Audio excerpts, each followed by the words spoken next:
guys and gals, it's me, George, the Shade Tree Fix-It Man, and I'm out here in the garage, and I'm just getting ready to go in the house.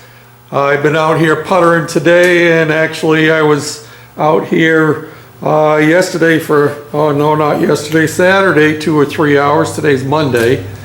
I didn't post anything on that because I spent about 3 hours tinkering around with the sprocket on the back wheel. I pulled off the original, the one that I had on there, which was welded on, so I had to cut the sprocket apart. It was just an old bicycle sprocket anyway, and then cut the welds so I could put on this new sprocket, which is a 35 pitch to match the new 35 pitch chain and our 35 pitch clutch. So we're all set as far as that goes. The chain is just hanging on there. As you can see, it's hanging in the back. I haven't cut it to length or anything.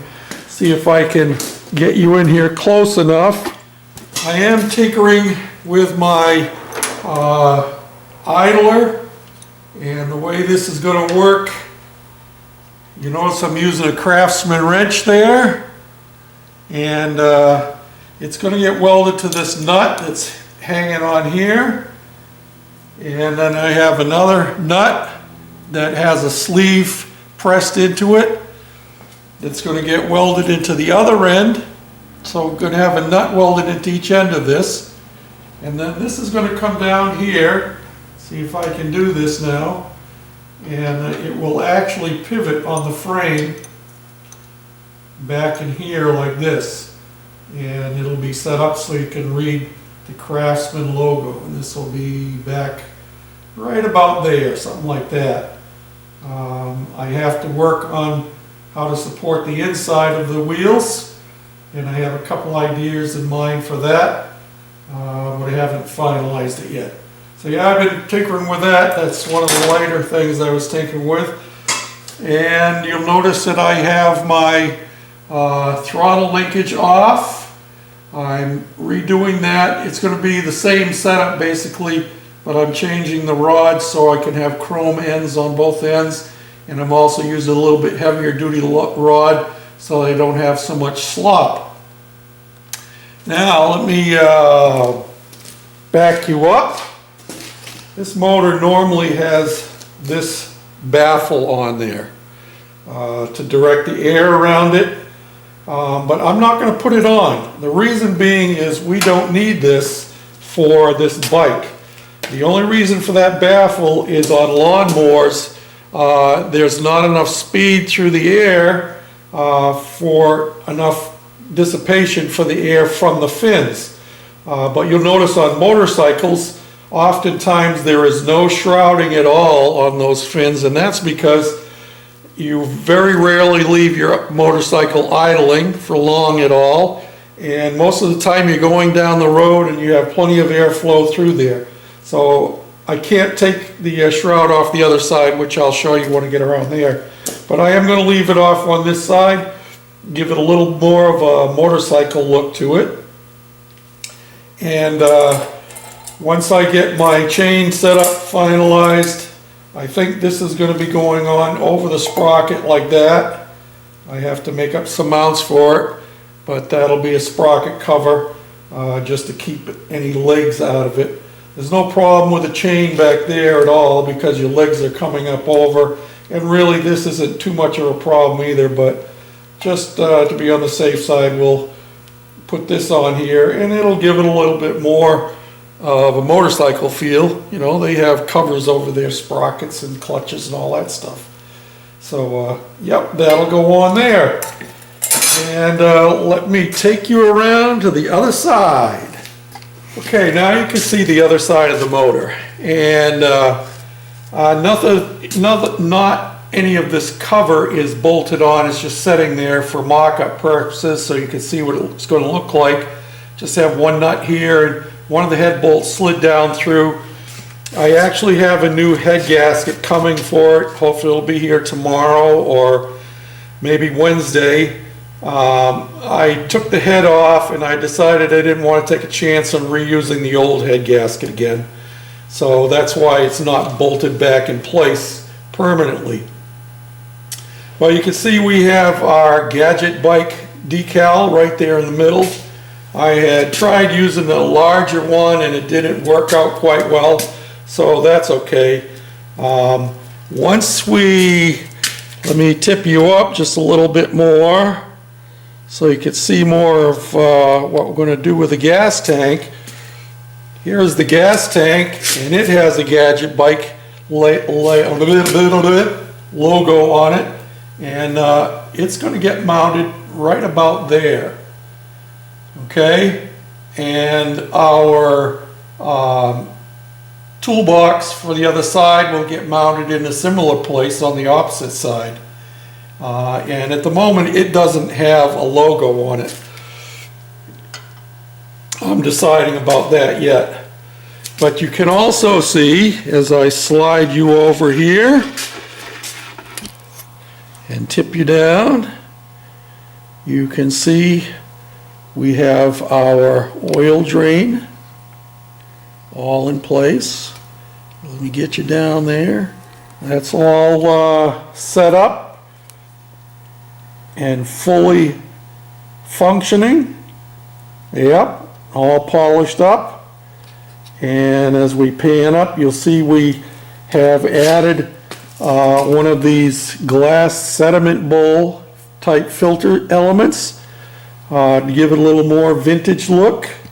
And we've cleaned and painted all of our bracketry, and of course we had shown you how we had buffed out the intake manifold before, and we have all of that stuff mounted in there now. I'll tell you what, it's a tight fit down here. This is actually right against the edge, or just about. I had to bend this lip back just a little bit to get that to go in, because I don't know if you can see it or not. We have that elbow down in there. Let me tip back here. Can you see that? Yeah. So everything is a real snug fit. I had to do some extra grinding to get it to go, but it's in there and it's going to work. And yeah. And of course we got our exhaust system all hooked up, set up, hanging on there. And you'll notice that we have a red wire coming out the top of the motor right alongside of the spark plug wire, and that is our kill wire, and I haven't figured out exactly where it's going to go, but probably up here somewhere we're going to have this kill switch mounted, or maybe it'll be right here, I don't know.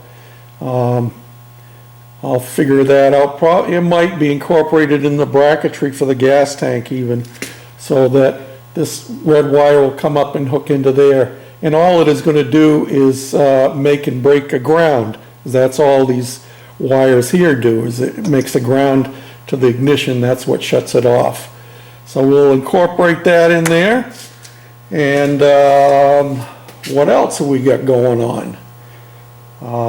We have to put some oil in it. I drained all the oil out of it, and I have a fresh quart of 30 weight motor oil. And let me take you back around the other side again, as you can see our oil filler plug right down in there, and I painted it yellow. I know the chain is right in the way, isn't it? There it is. Painted it yellow so it'll stand out, kind of like they do nowadays, you know.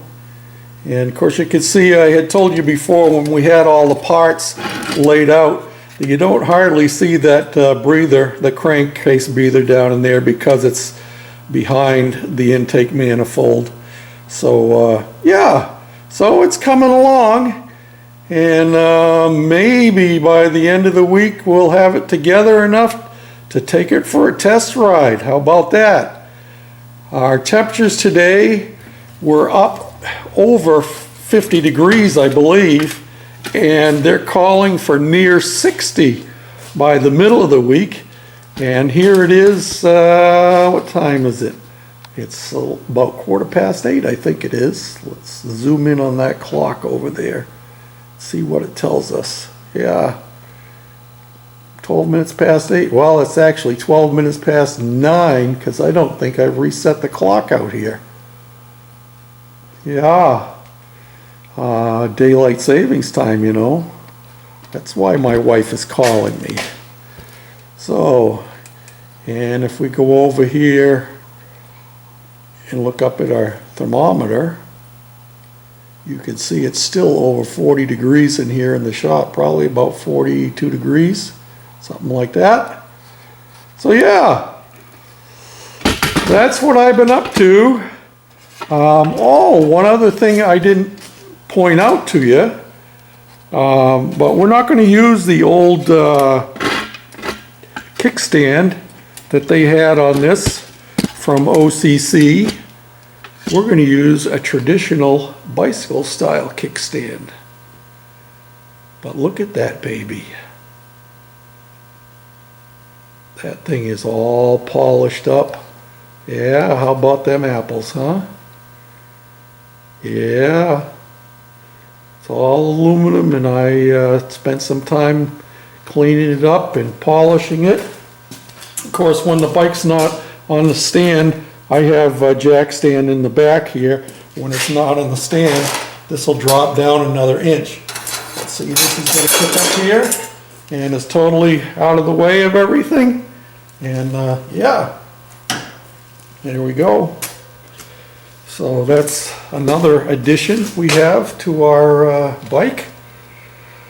So the next thing is get that head gasket on there. And I'm also thinking that I may try to make a cover for the back side of that flywheel cover. You see how that is there? It's all open there. See that? It don't look very nice. So I'm thinking maybe I can make a cover to go over this and cover that area up. Don't know. This motor originally was set up for an electric starter. It's got the mounts down here, and it has the extra holes in the top for the button. So that was left off, and I don't know that they had them on there anyway. I don't know. I have no idea. But so that's where we're at, and starting to come together. Like I said, hopefully before long we'll be getting ready to take another road test. So let's count the things. I've got to mount the gas tank and the toolbox. Oh yeah, here's our toolbox. That's going to get mounted up there about like that. Can you see that? Yep. And get our idler pulley set up and finish up our throttle linkage again. I'm going to be using I have some chrome knobs to go on it. Like, here's one of them. Yeah. Maybe that one will go on the top, and this one here will go on the bottom. Look at them apples, huh? Is that pretty cool? Yeah. Or if we don't like that one, I also have this little one here that will thread on. They all fit on the same shaft that I'm modifying, so we'll see what happens.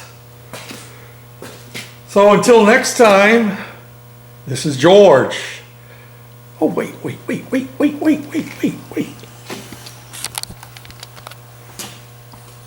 Oh, till next time, this is me, George, the Shade Tree Fix-It Man, and we're back at working on the Gadget Bike. Thanks for watching now. Bye.